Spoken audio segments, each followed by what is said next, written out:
نحمده أما بعد فأعوذ بالله من الشيطان الرجيم بسم الله الرحمن الرحيم رب اشرح لي صدري ويسر لي أمري واحلل عقدة من لساني يفقهوا قولي رب زدني علما اللهم فقهنا في الدين آمین۔ جس طرح کہ ہم نے پچھلی آیت میں جو بات پڑھی تھی، تکاد تمیز من الغیظ، ٹھیک ہے، قریب ہے کہ وہ پھٹ جائے غضب سے، جو جہنم ہے کہ کیا ہے وہ پھٹ جائے، اتنا اس کو غصہ ہوگا۔ کلما القی فیہا فوج سألہم خزنتها الم یأتکم نذیر، جب بھی ڈالی جائے گی اس میں کوئی جماعت، پوچھیں گے ان سے نگران ان کی، کیا نہیں آیا تھا تمہارے پاس کوئی ڈرانے والا؟ کیا تمہارے پاس کوئی ڈرانے والا، کوئی خبردار کرنے والا نہیں آیا تھا، جس نے تمہیں میری آیات پڑھ کر سنائی ہو، جس نے تمہیں اس دن کے بارے میں آگاہ کیا ہو کہ ایک دن تم نے اللہ کے سامنے جا کر اپنے اعمال کا حساب دینا ہے، قیامت برپا ہونی ہے۔ اسی بات کو آگے جاری رکھتے ہوئے جب ان سے نگران پوچھیں گے، ٹھیک ہے، تو اس کے بعد وہ جواب کیا دیں گے؟ جہنمی جو ہوں گے کہیں گے قالوا بلا، وہ کہیں گے کیوں نہیں، مطلب کہ ہاں آیا تھا، کیوں نہیں، یعنی کہ یہ ایک کہا جا رہا ہے قالوا، وہ کہیں گے کیوں نہیں، یعنی اس کا مطلب ہے کہ ہاں آیا تھا۔ قد تحقیق جاءنا، آیا ہمارے پاس، نذیر ڈرانے والا، ہاں بالکل ہمارے پاس ڈرانے والا آیا تھا۔ فکذبنا، تو جھٹلا دیا ہم نے، وقلنا، اور کہا ہم نے، ما نہیں نزل اللہ، نازل کی اللہ نے، من شیء، کوئی چیز، ہم نے کیا کہا کہ اللہ تعالیٰ نے کوئی چیز نازل نہیں کی۔ یہ جو ڈرانے والے تھے ان کو کیا کہتے تھے؟ کوئی بھی اگر ان کے سامنے حق پیش کرتا تھا، اللہ کی آیات سناتا تھا، اللہ تعالیٰ کے احکامات سناتا تھا، ان کو برے کاموں سے روکتا تھا، نیکی کا حکم دیتا تھا، تو یہ کیا کہتے تھے کہ تم کیا ہو، تم جھوٹ بول رہے ہو، اللہ تعالیٰ نے کوئی بھی ایسی چیز نازل نہیں کی، ٹھیک ہے۔ تو ان کو کیا کرتے تھے؟ جھٹلا دیتے تھے۔ یہ جو علماء کرام ہیں ان کی باتوں کو کیا کہتے تھے؟ تم جھوٹ بولتے ہو، ٹھیک ہے، تم خود ہی گمراہ ہو، تم ایویں جان بوجھ کے بس ڈراتے رہتے ہو، اللہ تعالیٰ کو اتنے ظالم نہیں ہے جو اتنے سخت احکامات دے دیں، ٹھیک ہے۔ یہ اس طرح کی باتیں کرتے ہیں، نہیں اب ہم یہ بھی نہ کریں، اب ہم یہ بھی نہ کریں، اچھا یہ کیا، اب اس کو بھی نہ کریں، اس میں کیا، برتھ ڈے منانے میں کیا مسئلہ ہے؟ اللہ تعالیٰ نے منع کیا نا کہ دوسری اقوام کی پیروی نہیں کرنی، لیکن ہم کیا کہتے ہیں؟ برتھ ڈے منانے میں اب کیا مسئلہ ہے؟ ہم علماء کرام کو غلط کہنا شروع کر دیتے ہیں، ہم ان کو کیا کہتے ہیں؟ جھٹلانا شروع کر دیتے ہیں، اس کو کہتے ہیں جھٹلانا، کہ اللہ تعالیٰ کا حکم آیا سامنے، اس کو جھٹلا دیا، یہ تو فضول میں ہمیں ڈراتا رہتا ہے، ایسا کچھ بھی نہیں، یہ ہم کہہ دیتے ہیں، ٹھیک ہے۔ ان انتم، نہیں تم، الا مگر فی ضلال، گمراہی میں، کبیر، بہت بڑی، کیا کہتے تھے؟ کہ تم خود ہی گمراہ ہو، ٹھیک ہے۔ جب ان کے سامنے کوئی حق پیش کرتا تھا کیا کہتے تھے؟ تم خود ہی گمراہ ہو، ہم گمراہ نہیں ہیں، تم آئے بڑے ہمیں ڈرانے والے، ٹھیک ہے۔ تو کیا ہے، ہدایت دینے والوں کو یہ گمراہ کہہ دیتے تھے، ہدایت دینے والوں کو یہ برا بلا کہہ دیتے تھے، تو اب یہ کیا کہیں گے کہ ہمارے پاس آیا تھا ڈرانے والا، ٹھیک ہے، لیکن یہ کیا کرتے تھے؟ ان کو برا بلا کہتے تھے، ان کو گمراہ کہتے تھے اور ان کو جھٹلا دیتے تھے۔ پھر آگے ہے اگلی آیت میں، وقالو، اور وہ کہیں گے، لو، اگر کننا، ہوتے ہم، نسمعو، ہم سنتے، حسرت، یہ حسرت کر رہے ہیں، کاش ہم سن ہی لیتے، کاش ہم نے سن لیا ہوتا، کاش ہمارے پاس جو ڈرانے والے آئے تھے ہم نے ان کی بات کا انکار نہ کیا ہوتا، ہم سن لیتے ان کی بات کہ وہ کیا کہہ رہے تھے، ٹھیک ہے۔ او نعقلو، یا ہم سمجھتے، کاش ہم سمجھ ہی لیتے، ما کننا، نہ ہوتے ہم، فی اصحاب السعیر، نہ ہوتے ہم ساتھیوں میں بھڑکتی آگ کے، ہم اس بھڑکتی آگ کے ساتھیوں کے اندر شمار نہ ہوتے، اگر ہم ان کی بات سن لیتے، سمجھ لیتے، تو آج ہمارا یہ ٹھکانہ نہ ہوتا۔ مشکل کہاں پر آتی ہے؟ مشکل یہ ہے کہ انسان حق بات کو سننا ہی نہیں چاہتا ہوتا، ٹھیک ہے۔ کبھی کیا ہوتا ہے کہ اس کو سنانے والے سے ضد ہوتی ہے، کبھی وہ سنانے والے سے خود کو زیادہ عقل مند سمجھ رہا ہوتا ہے کہ میں اس سے زیادہ بہتر ہوں، میں نے اس کی بات نہیں سننی، اور وہ کیوں اپنے آپ کو بہتر سمجھ رہا ہوتا ہے؟ اپنے من گھڑت فلسفوں کی وجہ سے، اپنی من گھڑت خواہشات کی وجہ سے، اپنی من مانیوں کی وجہ سے، ٹھیک ہے۔ تو یہاں پر مشکل آتی ہے کہ انسان حق بات کو سننا ہی نہیں چاہتا ہوتا، ٹھیک ہے۔ اور سمجھ انسان کو تب نہیں آتی جب انسان سمجھنا نہیں چاہتا، اگر انسان سمجھنا چاہے تو میں مانتی نہیں کہ اس کو سمجھنا آئے، ٹھیک ہے۔ انسان کے اندر اگر حق کی تلاش ہو تو اللہ تعالیٰ اس کو حق ضرور دیتے ہیں، ایسا نہیں ہوتا کہ انسان حق ڈھونڈ رہا ہو اور اللہ اس کو حق نہ دے، ایسا نہیں اللہ تعالیٰ کرتے۔ اللہ تعالیٰ دلوں کے حالوں کو بخوبی جانتے ہیں کہ میرا کون سا بندہ چاہتا ہے کہ میں روشنی میں آؤں، میں دین کو جانوں، میں اس جہالت سے نکلوں، ٹھیک ہے، کیونکہ انسان کی اپنی روح جو ہوتی ہے نا، جو اندر کا ضمیر ہوتا ہے، وہ اس کو کہتا ہے، اس کو ملامت کرتا رہتا ہے، یہ غلط ہے، رک جاؤ. لیکن وہ الگ بات ہے کہ ہم اپنے ضمیر کو سلا سلا کے سلا ہی دیتے ہیں کہ وہ پھر ہمیں ملامت کرنا بھی چھوڑ دیتا ہے. ٹھیک ہے، تو انسان کو پھر کیا ہے کہ جب انسان سمجھنا نہیں چاہتا، اس کو پھر سمجھ نہیں آتی، اور یہی موقع ہوتا ہے کہ جب انسان سمجھنا نہیں نہ چاہتا تو اللہ تعالیٰ اس کے دل پر مہر لگا دیتے ہیں. جس طرح کہ سورہ البقرہ کی بھی آیت میں اللہ تعالیٰ فرماتے ہیں ختم اللہ علی قلوبہم وعلی سمعہم وعلی ابصارہم غشاوۃ ولہم عذاب عظیم. ٹھیک ہے، کہ اللہ تعالیٰ نے کیا کیا، ان کے دلوں پر، ان کے کانوں پر مہر لگا دی، اور ان کی آنکھوں پر پردہ ہے، اور ان کے لیے عذاب عظیم تیار ہے، بہت بڑا عذاب تیار ہے. اور یہ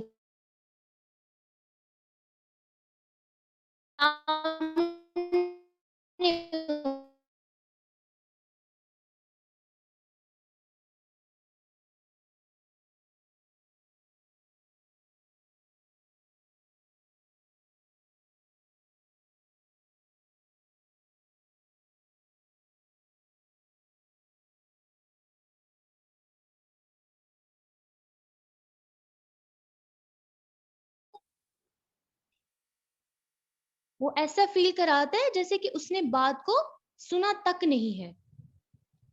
تو ایسا ہی ہوتا ہے نا کہ اگر کوئی ایسا انسان ہے جو بہت انٹرسٹ لیتا ہے سانگس کے اندر، اس کے سامنے آپ بات کریں گے نا فلاں چیز نہیں سننی چاہیے، کیسے فیل کرائے گا آپ کو کہ تم ہے ہی پتہ نہیں کیا ہو. آپ کو وہ کہے گا تم یہ بات نہ ہی کرو، ایسے اگنور کرے گا اور ایسا منہ بنائے گا کہ جیسے وہ سننا ہی نہیں چاہ رہا. ٹھیک ہے، حق بات کو سننا نہیں پسند کرتے. تو ایسے لوگوں کے دلوں پہ جب اللہ تعالیٰ سامنے حق پیش کرتے ہیں نا، اور جب وہ جھٹلاتا جاتا ہے نا، پھر اللہ تعالیٰ ایسی مہر لگاتے ہیں کہ اس کے دل پر ہدایت جو ہے، حق اثر کرتا ہی نہیں ہے. پھر اس کے ارد گرد بھی حق ہوگا نا، اس کو نظر نہیں آئے گا کیونکہ مہر لگ گئی. اللہ تعالیٰ نے بار بار اس کے سامنے حق کو رکھا، حق کو دیکھو سمجھو، لیکن وہ بار بار انکار کرتا چلا آیا. اور پھر جب انسان انٹرسٹ نہیں لیتا نا، اسے حق اچھا نہیں لگتا، تو اللہ تعالیٰ کا حق کوئی اتنا سستا نہیں ہے، اللہ تعالیٰ کا کوئی دین اتنا سستا نہیں ہے کہ وہ زبردستی آپ کے دلوں میں ڈال دیا جائے. اللہ تعالیٰ حق اسی کو دکھاتے ہیں، اللہ تعالیٰ حق اسی کے دل میں ڈالتے ہیں جس کو پیاس ہوتی ہے، جس کو حق واقعی چاہیے ہوتا ہے، جو کہتے ہیں، جس کے دل میں ایک تلاش ہوتی ہے کہ میں نا ان چیزوں سے نکلنا چاہتا ہوں. مجھے پتہ نہیں کیوں عجیب لگتا ہے جب میں گانے سنتی ہوں، تو عجیب کیوں لگتا ہے، یہ غلط کام ہے، مجھے نہیں کرنا چاہیے. ٹھیک ہے، وہ حق کی تلاش میں ہوتا ہے، وہ نماز نہیں پڑھتا، اس کے دل میں بے چینی ہوتی ہے میں نماز کیوں نہیں پڑھتی، حق کی تلاش میں ہوتا ہے. اسی طرح کوئی کام غلط کر رہا ہے، کوئی فضول خرچی کر رہا ہے، یا اور بھی اسی طرح کی محفلیں ہیں کوئی غلط چیزوں کی، جس طرح کہ آج کل ہماری اپنی ہی شادیاں جو ہیں بہت غلط طریقے کی بن چکی ہیں، ڈانس وغیرہ کیا جاتا ہے، وہ وہاں پر بیٹھا ہوتا ہے تو اس کو وہ سب کچھ عجیب لگ رہا ہوتا ہے، وہ حق کی تلاش میں ہوتا ہے، لا مجھے حق چاہیے، میں ان چیزوں میں خوش نہیں ہوں. ٹھیک ہے، جب اس کے اندر حق کی تلاش ہوتی ہے نا، ٹھیک ہے، اس کا ضمیر جو ہوتا ہے اس کو کہہ رہا ہوتا ہے حق تلاش کرو. جب اس کے اندر پیاس ہوتی ہے نا، جب وہ سچ کو جاننا چاہ رہا ہوتا ہے، اللہ تعالیٰ کی جو کلمات ہیں، اللہ تعالیٰ کے احکامات ہیں، ان کو جاننا چاہ رہا ہوتا ہے، تو اللہ تعالیٰ خود اس کو ایسے مواقع دیتے ہیں کہ وہ حق کو پہچان لیتا ہے، وہ حق کو تلاش کر لیتا ہے، اس کے سامنے حق آ جاتا ہے. جس طرح کہ آپ کے سامنے پانی رکھا جائے، آپ کتنا پی سکتے ہیں اسے، جتنی آپ کو پیاس ہوگی، جتنی آپ کو طلب ہوگی. ایسا ہی ہے نا، ایسا تو نہیں نا آپ کو آپ ایک گلاس پی سکتے ہیں، آپ 3 تو نہیں پی جائیں گے نا، آپ ایک ہی پی سکیں گے تب کے ٹائم. ٹھیک ہے، تو اللہ تعالیٰ بھی آپ کے اندر جتنی پیاس ہوگی، آپ کو اتنی ہی ہدایت آپ کے اندر ڈالی جائے گی، آپ اتنی ہی پی سکیں گے. تو جتنی زیادہ ہو سکے اپنے اندر حق کی طلب رکھا کریں، اللہ مجھے حق چاہیے، مجھے حق دکھا دے، میں جو غلط کام کر رہی ہوں اللہ مجھے وہ جو بھی غلط کام، بعض اوقات ایسا ہوتا ہے نا آپ کو پتہ نہیں ہوتا آپ غلط کام کر رہے ہیں، انجان ہوتے ہیں بالکل. ٹھیک ہے، بعض اوقات ایسا ہوتا ہے آپ کو اس کام کے آپ وہ نیکی سمجھ کے کر رہے ہوتے ہیں، لیکن آپ کو نہیں پتا ہوتا کہ یہ تو بدعت ہے. ٹھیک ہے، آپ بالکل غافل ہوتے ہیں اس چیز سے. لیکن اگر آپ کے اندر حق کی تلاش ہوگی نا، کہ میں حق کو جاننا چاہتا ہوں، یہ کہیں غلط تو نہیں ہے، اللہ مجھے حق دے دے، ہر دعا میں مانگے اللہ مجھے ہدایت دے دے. خصوصاً آپ جب ہر نماز میں دیکھیں سورہ الفاتحہ پڑھتے ہیں، وہ اتنی بڑی دعا ہے. ٹھیک ہے، اس میں آپ اللہ تعالیٰ سے سیدھا رستہ مانگتے ہیں. جب آپ کے اندر ہدایت کی طلب ہوتی ہے نا، پھر آپ کو اللہ تعالیٰ دکھا دیں گے کہ فلاں کام جو ہے نا یہ غلط ہے، اس کو نہ کرو. آپ کے سامنے عیاں ہو جائے گا، آپ کے سامنے واضح ہو جائے گا. لیکن ضرورت کیا ہے، حق کو جاننے کی، حق کی سمجھ کی، حق کی تلاش رکھنے کی. اور جب اللہ تعالیٰ کا حکم آ جائے سامنے، ٹھیک ہے، تو کوئی ادھر ادھر کی نہیں کرنی، فوراً لبیک کہیں، اے اللہ میں حاضر ہوں، تو نے کہا میں نے سن لیا اور میں نے مان لیا اور میں اس پہ عمل کروں گی. ٹھیک ہے. جب انسان ایسا نہیں نہ کرتا کہ اس کے سامنے حکم آیا اور کہتا ہے اچھا کیوں، اس میں کیا مسئلہ ہے، برتھ ڈے ہے کیوں نہیں منا سکتے، برتھ ڈے ہی ہے نا، کوئی بات نہیں، خوش ہو جائیں گے، کوئی بات نہیں، ایک دن سیلیبریٹ کر لیا تو کوئی بات نہیں، ہم وش کر رہے ہیں تو. ہم یہ سمجھتے ہیں نا، ہم تعویلیں ڈھونڈتے ہیں، اللہ تعالیٰ کا حکم ٹالیں کیسے، جبکہ یہ غلط چیز ہے. ٹالیں مت، اللہ کا حکم آ گیا فوراً ماننے. میں نے سن لیا اللہ، میں چھوڑ دوں گی یہ سب کام، چھوڑ دیا، اس سے ٹائم چھوڑے، میں نے آئندہ یہ کرنا نہیں ہے. ٹھیک ہے، یہ ہوتا ہے. لیکن اگر ہم حق کو جھٹلاتے رہتے ہیں اپنی خواہشات کے لیے، ٹھیک ہے، تو اللہ تعالیٰ پھر مہر لگا دیتے ہیں دلوں پہ، دلوں پہ آپ کی مہر لگ جاتی ہے، آپ کو حق پھر سنائی نہیں دیتا. ٹھیک ہے. تو ایک اور چیز کہ سننا، یہاں پہ کیا کہا گیا، وہ کیا حسرت کر رہے ہیں کہ کاش ہم سن لیتے. ٹھیک ہے. اور کہیں گے اگر ہوتے ہم سنتے یا ہم سمجھتے. تو یہ چیز یہ یاد رکھیے کہ صرف سننا مراد نہیں ہے، سننا پھر سمجھنا. ٹھیک ہے، سننے سے مراد صرف سننا نہیں ہے، وہ سننا ہوتا ہے جو سمجھا جائے اور دلوں میں اتارا جائے، سن کے دلوں پر اثر کرے، اور جب دلوں پر اثر کرے گا نا تو عمل خود بخود بدل جائیں گے. کیونکہ جس طرح حضور صلی اللہ علیہ وسلم نے کیا فرمایا تھا کہ تمہارے جسم میں ایک گوشت کا لوتھڑا ہے، اگر وہ درست رہے گا تو تمہارا سارا جسم درست رہے گا، اور اگر وہ بگڑ گیا تو تمہارا سارا جسم بگڑ گیا. اور جان لو کہ وہ دل ہے. کیا مراد ہے اس سے؟ کہ اگر تمہارا دل ٹھیک ہے، اگر تم حق بات سن کر اس کو دل میں اتار رہے ہو تو تمہارا جسم ٹھیک رہے گا، یعنی کہ تمہارے اعمال درست ہو جائیں گے. اور اگر تمہارا دل خراب ہے، دل میں کھوٹ ہے، اگر آپ قرآن سن رہے ہیں دلوں پہ اثر نہیں کر رہا، تو عمل کیسے بدلیں گے؟ عمل تو نہیں نا بدلیں گے پھر، جب تک دلوں پہ اثر نہیں کرے گا تو عمل کیسے بدلے گا؟ تو فرسٹ کیا ہے، اپنے دلوں پر اثر کروائیں. کیسے اثر کروائیں گے؟ دھیان سے سنیں، توجہ سے. قرآن کلاس لے رہے ہیں، بالکل ایسے ہو جائے دنیا سے قطع تعلق ہو جائے. نماز پڑھیں دنیا سے کٹ جائیں، قرآن پڑھیں دنیا سے کٹ جائیں. کلاس لے رہے ہیں پوری توجہ سے لیں، دنیا سے کٹ جائیں، کیونکہ یہ کوئی عام کلاس نہیں ہے. ہم سکولز میں کلاس لیتے ہیں کتنے دھیان سے لیتے ہیں، اگر یہ میرا کنسپٹ نہ چھوٹ گیا تو میں کیا کروں گی، چھوٹ گیا تو یہی پیپر میں آ گیا تو میں تو فیل ہو جاؤں گی. کہ ایک چھوٹی سی چھوٹی بات، فار ایگزامپل ایک میتھ کا کوسچن لے لیں، اس میں اگر آپ ایک سٹیپ بھی نہیں نہ سمجھتے، آپ کا پورا سوال غلط ہو جاتا ہے. اس لیے قرآن کی بھی ہر ایک بات اہم ہے. وہ ایک صرف میتھ کا کوسچن ہے اور یہ کتاب ہے اور انسان کے لیے رہنمائی، ہدایت ہے. آپ نے زندگی کیسے گزارنی ہے اسی سے تو پتہ چلتا ہے.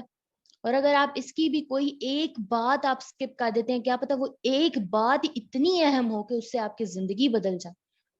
اس لیے ہر بات کو بہت دھیان سے، بہت توجہ سے سنا کریں، کیونکہ کوئی ایک بات ایسی ہوتی ہے جس نے آپ کا دل بدل دینا ہوتا ہے اور آپ کی پوری زندگی بدل جاتی ہے.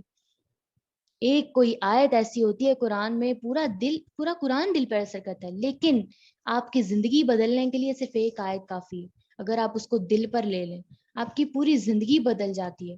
آپ کہاں پر ہوتے ہیں اور آپ پورے اللہ کے ساتھ جڑ جاتے ہیں. اس لیے ہر بات کو بہت دھیان سے، بہت توجہ سے سنا کریں. ٹھیک ہے. تو آپ نے اب جائزہ لینا ہے کہ میں اللہ کا کلام کتنا سنتی ہوں، کتنی توجہ سے سنتی ہوں. کیا جب اللہ کا کلام پڑھا جا رہا ہوتا ہے میرے دل پر اثر کر رہا ہوتا ہے، یا میں صرف اوپر اوپر سے سن رہی ہوتی ہوں؟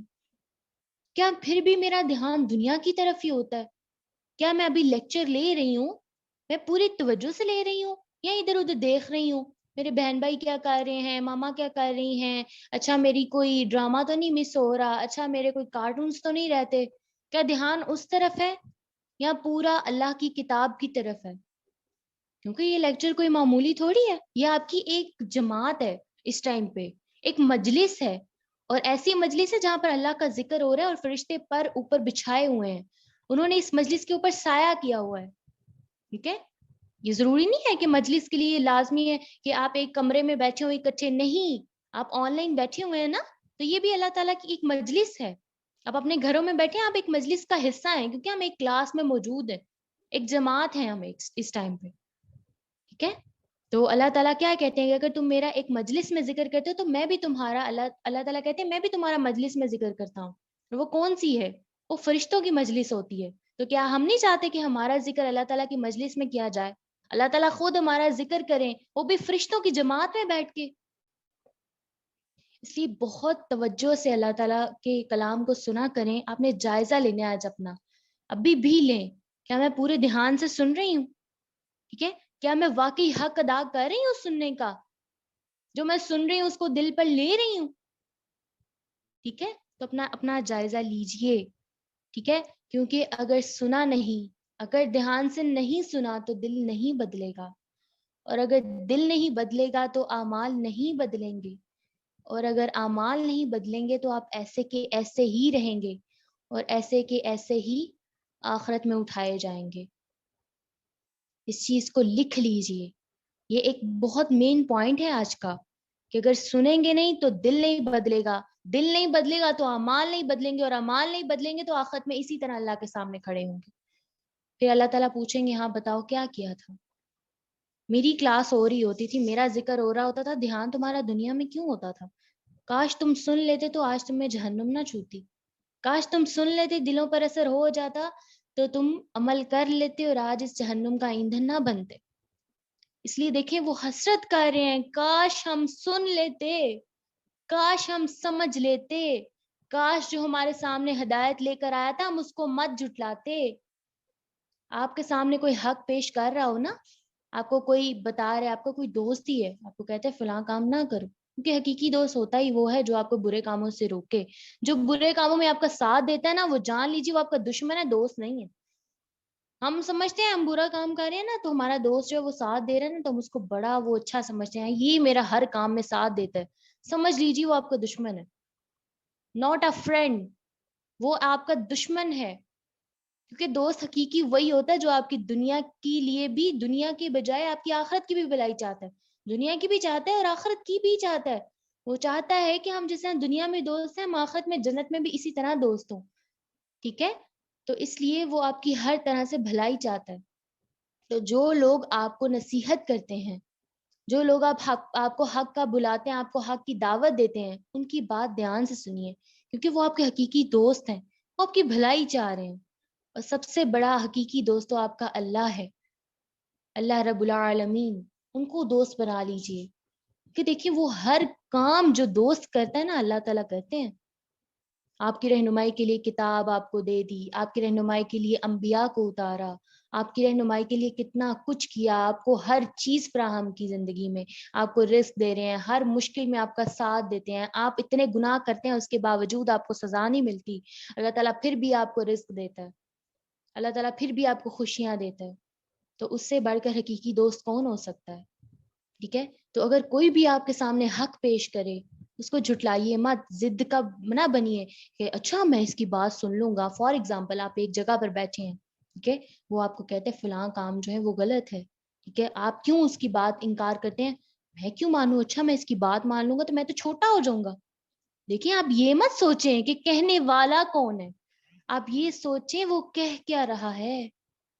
یہ مت سوچا کریں کہ کون کہہ رہا ہے، یہ سوچا کریں کہ وہ کہہ کیا رہا ہے، کس کی بات کر رہا ہے. اس ذات کی بات کر رہا ہے جو رب ہے، رب العالمین ہے. ٹھیک ہے. تو اللہ کی بات کے آگے ضد نہ رکھیے، تکبر کا شکار مت ہوئیے کہ میں اس کی بات مان لوں گا میں تو نیچا پڑ جاؤں گا. نہیں، فوراً لبیک کہیں. آپ کی خواہشات کے خلاف ہے اللہ کا حکم، فوراً ماننے. اللہ میری خواہشات کوئی وقت نہیں رکھتی ہیں آپ کے حکم کے سامنے، میں نے مان لیا، آئندہ یہ کام نہیں کروں گی. فوراً مانیے. ٹھیک ہے. تو یہ چیز تھی. اور دوسرا کہ جو مہر لگتی ہے، ایک اور اس کے بارے میں آپ کو بات بتانا چاہوں گی کہ جس طرح انسان، حدیث میں آتا ہے کہ انسان جب ایک گناہ کرتا ہے تو اس کے دل پر ایک کالا دھبا پڑ جاتا ہے، اور جب وہ توبہ کر لیتا ہے تو وہ کالا دھبا، جو سیاہ دھبا ہوتا ہے، وہ دھل جاتا ہے اور دل پھر سے صاف ہو جاتا ہے. لیکن اگر انسان توبہ نہیں کرتا، ٹھیک ہے، تو پھر اس کے اوپر وہ سیاہ دھبا بڑھتا چلا جاتا ہے، بڑھتا چلا جاتا ہے، یعنی کہ وہ مزید گناہ کرتا جائے گا اور وہ دھبا بڑھتا چلا جائے گا، اور ایسا مقام آتا ہے کہ پورا دل سیاہ ہو جاتا ہے. اور یہ وہ مقام ہے جب انسان کے دل پر مہر لگتی ہے جب انسان کے دل کے اوپر کوئی بھی ہدایت اثر نہیں کرتی، اس کو گناہوں میں ہی مزہ آنے لگتا ہے، اس کو نیکیوں سے کوئی رغبت نہیں رہتی، اس کو گناہ ہی نیکیاں لگنے لگ جاتے ہیں، وہ گناہوں کو ہی نیکیاں سمجھ کے کر رہا ہوتا ہے. ٹھیک ہے، تو اللہ تعالیٰ سے دعا مانگا کریں، اللہ مجھے اس مقام پر مت پہنچانا کہ میرے دلوں پر مہر لگ جائے، میرا دل سیل ہو جائے. ٹھیک ہے، جیسے سورہ الکہف میں بھی اللہ تعالیٰ فرماتے ہیں کہ ان کے دلوں پر ہم نے پردے ڈال رکھے ہیں. کیوں ڈالے؟ کیونکہ ان کے سامنے حق پیش کیا جاتا. ایسا نہیں ہوتا کہ انسان کے سامنے حق ہی پیش نہ کیا جائے اور اس کے دل پہ پردہ ڈال، ایسا نہیں کبھی اللہ تعالیٰ کرتے. پہلے اللہ تعالیٰ اس کو حق دکھاتے ہیں، اس کے سامنے حق بار بار پیش کیا جاتا ہے، ایک دفعہ نہیں بہت دفعہ. لیکن جب وہ اگنور کرتا رہتا ہے نا، وہ اپنی خواہشات کی وجہ سے وہ حق کو جاننا ہی نہیں چاہتا.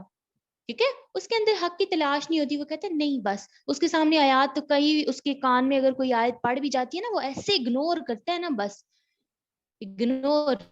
اور یہ چیز ہماری عام آپ دیکھیں گے اپنے ارد گرد ایسا ہوتا ہے. آپ کسی کو حق بات بتانے لگتے ہیں نا، وہ فوراً اگنور کرتا ہے، اچھا ہے تم بڑے بس ٹھیک ایسے.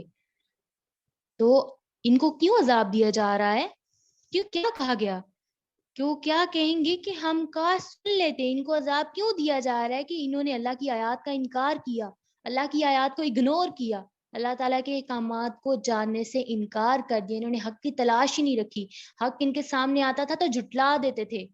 جو ان کے سامنے حق پیش کرتا تھا اسے کہتے تھے تم ہی گمراہ ہو. جو ہدایت دے رہا ہوتا تھا کہتے تھے تم ہی پاگل ہو، تم ہی گمراہ ہو. اس کو برا بھلا کہنے شروع کر دیتے تھے. کیا؟